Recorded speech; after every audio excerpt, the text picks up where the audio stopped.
Hi, I'm Joel. I'm the chair of BAMREF, and welcome to our second conference. Listen, it's a massive day. I was on stage 12 months ago at Aston Villa when we held the first of these conferences.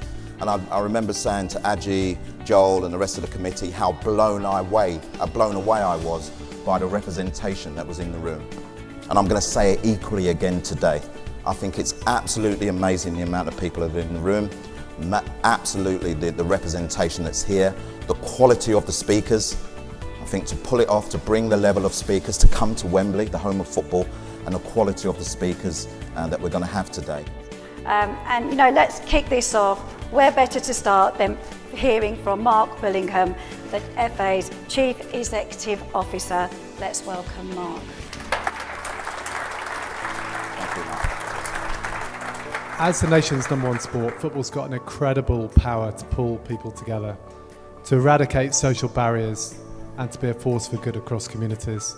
Across England, we've got 13 million people who regularly play, players who are wonderfully diverse from every part of our society. And I'm determined that that diversity gets reflected in all parts of our game, from our players, our coaches, our volunteers, our administrators, and of course, our officials. And if we want to change the game, then first of all, that commitment starts with ourselves. For the FA, that means creating a more diverse workforce, from the inside out, from top to bottom. You may have seen recent changes to our board, which means for the first time ever, we've got a majority of independent directors. And it also means that we're exceeding the code of governance in terms of diversity. A new Level 6 referee, having recently just received news of promotion. He is also a current member of the North Riding County FA referee leadership team and plays a significant role in helping support all elements of referee recruitment, retention and development from underrepresented communities. Our second award goes to Coral John. As well as a referee, this nominee is part of the Berkshire County Girls League, who recently won the award for creating a positive environment at the inaugural Referee Recognition Awards. I think the biggest thing they told me, and I think it was Tony who introduced me to Aji and Joel, is that they existed. First and foremost, I played 15 years as a pro and a brief spell as a head coach as well. Never saw a black referee.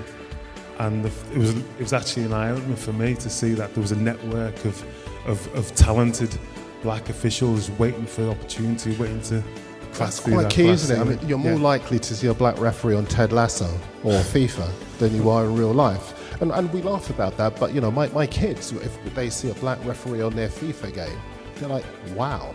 And that's the kind of thing that we said when we were kids in the 70s and we saw black people on TV. It's remarkable that we've got to 2023 and we're still talking about the how, isn't it?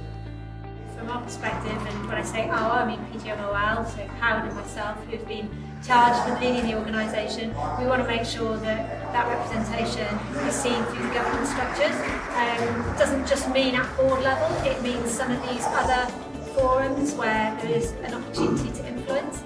And most of all, we know how important voice is. So from both of our perspectives, we really want to hear from a lot of partner organisations, a lot of the communities, to better understand not just the numbers, but also the environment, lived experience.